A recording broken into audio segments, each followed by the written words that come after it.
आइए जानते हैं बिहार की 25 छोटी बड़ी खबरों को सिर्फ 5 मिनट में। उससे पहले आप इस वीडियो को किस जिले से देख रहे हैं कमेंट करके जरूर बताएं। बिहार में पीएम किसान सम्मान निधि योजना में बड़ा खुलासा हुआ है। जांच में पता चला कि करीब 10 लाख लोग फर्जी तरीके से इस योजना का लाभ ले रहे थे। सरकार ने ऐसे सभी फर्जी किसान का नाम सूची से हटा दिया है। अब सिर्फ सही किसानों को ही पैसा मिलेगा।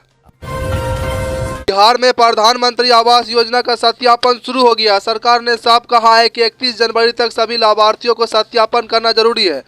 जो लोग समय पर सत्यापन नहीं करेंगे उनका नाम योजना से कट सकता है, इसलिए जल्द ही जल्द सत्यापन करवा लें। बिहार सरकार ने आदेश जारी किया, जिन राशन कार्ड धारकों के पास 2 पहिए वाहन या 2 एकड़ से ज्यादा जमीन है उसका राशन कार्ड से नाम हटा दिया जाएगा। लाभार्थी 4 लाख का नाम कट सकता है। सरकार का कहना है कि गरीब को ही राशन मिलेगा। बिहार में एक बार फिर से जमीन का सर्वे शुरू होने जा रहा है। सरकार का कहना है कि इससे जमीन माफियों को रोक लगेगी। गलत तरीके से कब्जा की गई जमीन की पहचान होगी और असली मालिक को उनका हक मिलेगा। इससे आम लोगों की बड़ी राहत मिलेगी। बिहार में सरसों के तेल की कीमत 20 रुपये की बढ़ोतरी हुई है। इससे आम जनता और गरीब परिवार को सीधा असर पड़ेगा। पहले से ही महंगाई से परेशान लोगों के लिए यह एक और झटका होगा। लोगों का अब रसोई का खर्च संभालना और मुश्किल होगा। बिहार सरकार ने सरकारी बसों के लिए किराए में 8% तक बढ़ोतरी कर दी गई है। इस फैसले से मजदूर और गरीब वर्ग के सीधे असर पड़ेगा। रोजाना बस से सफर करने वाले को खर्च पर अब पहले से ज्यादा लगेगा। जनधन खाते वाले सभी लोगों के लिए बड़ी अलर्ट जारी किया गया है। सरकार का कहना है कि 31 जनवरी से पहले ई-केवाईसी करना जरूरी है। अगर अपने समय पर ई-केवाईसी नहीं कराया है तो आपका बैंक खाता भी बंद हो सकता है। बिहार सरकार ने युवाओं के लिए बड़ी खुशखबरी दी है। अब जो युवा अपना बिजनेस या स्टार्टअप करना चाहता है उन्हें सरकार की ओर से 1 लाख तक की आर्थिक मदद मिलेगी। इससे बेरोजगारी कम होगा और युवा आत्मनिर्भर बनेंगे। बिहार में 789 सरकारी स्कूल में स्मार्ट क्लास, आधुनिक लैब और बेहतर पढ़ाई की व्यवस्था की जाएगी। सरकार का कहना है कि इससे बच्चों को आधुनिक शिक्षा मिलेगा और सरकारी स्कूल की पढ़ाई के स्तर की और बेहतर होगी। अब बिहार में जमीन की दाखिल खारिज मामलों में देरी करने वाले को सख्त कार्रवाई होगी। डिप्टी सीएम विजय सिन्हा के अधिकारी को साफ साफ निर्देश दिया है कि समय तक पर काम नहीं हुआ तो जिम्मेदार अधिकारी पर एक्शन लिया जाएगा। बिहार ने मछली उत्पादन के क्षेत्र में बड़ी उपलब्धि हासिल की है। अब पूरे बिहार में पूरे देश में चौथे स्थान पर पहुंच गया है। बीज उत्पादन में सभी 44% की बढ़ोतरी हुई है। इससे मछुआरों की आमदनी बढ़ेगी। मोतिहारी जिले में अवैध लॉटरी कंपनी पर पुलिस ने बड़ी कार्रवाई की है। इस मामले में 7 लोगों की गिरफ्तारी कर जेल पहुंचा दिया गया है। पुलिस का कहना है कि अवैध धंधों के खिलाफ आगे भी सख्त कार्रवाई जारी रहेगी।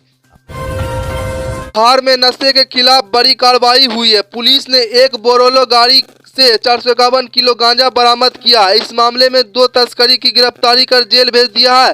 पुलिस ने कहा कि नशा कारोबार बर्दाश्त नहीं होगा। बिहार में गंडक नदी पर 761 करोड़ रुपए की लागत से नया पुल बनाया जा रहा है। इस पुल के बनने से यूपी और बिहार के बीच आवागमन और आसान हो जाएगा। लोगों को लंबे रास्ते तय नहीं करने पड़ेंगे। बिहार में 6000 से ज्यादा महिलाओं को प्रोफेशनल ड्राइवर बनाया जाएगा। इसके लिए 4 जिले में विशेष प्रशिक्षण केंद्र खोले जाएंगे। सरकार का कहना है कि इससे महिला और रोजगार मिलेगा, वे आत्मनिर्भर बनेगी। बिहार में बिजली के दाम फिर से बढ़ने वाले हैं। बिजली विभाग ने 4% की बढ़ोतरी पर प्रस्ताव पास कर दिया है। इससे आम जनता और गरीब लोगों का बिजली बिल पहले से ज्यादा आएगा। पीएम आवास योजना का सत्यापन पूरा होने के बाद बिहार में करीब 50 लाख गरीब परिवारों को घर बनने के लिए पैसा मिलेगा। सरकार का कहना है कि सही लाभार्थियों को ही इस योजना का लाभ मिल जाए। बिहार सरकार ने सरस्वती पूजा के दौरान डीजे पर पूरी तरह से रोक लगा दिया है। सरकार ने आदेश दिया कि 25 जनवरी तक हर हाल में मूर्ति विसर्जन करना होगा। नियम तोड़ने वाले पर सख्त कार्रवाई की जाएगी। मोतिहारी जिले में दुनिया की सबसे बड़ी शिवलिंग का उद्घाटन किया है। इस मौके पर वाराणसी और अयोध्या के पंडित ने पूजा करवाई। हेलीकॉप्टर से फूल बरसाए गए और मुख्यमंत्री नीतीश कुमार का भी कार्यक्रम में शामिल हुआ। जंक्शन पर फर्जी पुलिस बनकर ठगी करने वाला बड़ा मामला सामने आया। आरोपियों ने लोगों से 22 लाख रुपए ठगी थी। पुलिस ने 2 आरोपियों को गिरफ्तार कर लिया और इस मामले में जांच जारी है। बिहार में इसी महीना करीब 30 लाख लोगों का नाम राशन कार्ड से हटाया जाएगा, जिसके बाद ज्यादा जमीन या 2 पहिए वाहनों को उन राशन कार्ड में नहीं मिलेगा। सरकार ने इसको लेकर सख्त निर्देश जारी किया है। अब बिहार में एआई मशीन के जरिए राशन दिया जाएगा। इससे पीडीएन दुकानों पर होने वाला भ्रष्टाचार खत्म होगा। मशीन से सही व्यक्ति को सही मात्रा में राशन मिलेगा और गड़बड़ी की कोई गुंजाइश नहीं होगी। आयुष्मान कार्ड से इलाज करने का आसान हो गया है। सरकार 1 साल में करीब 5 लाख गरीब लोगों को मुफ्त इलाज की सुविधा दे रही है। इससे गरीब परिवारों को इलाज के लिए परेशानी नहीं पड़ना पड़ेगा।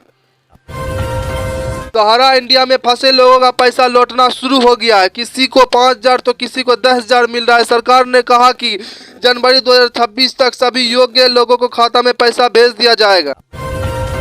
बिहार में किसानों का भी राशन कार्ड काटा जाएगा। जिन किसानों के पास 2 एकड़ से ज्यादा जमीन, उन्हें राशन नहीं मिलेगा। सरकार का कहना है कि राशन योजना का लाभ सिर्फ गरीब और जरूरतमंद लोगों को ही दिया जाएगा। तो आज के लिए इतना ही। फिर से मिलते हैं एक और न्यूज़ वीडियो के साथ। तब तक के लिए बाय।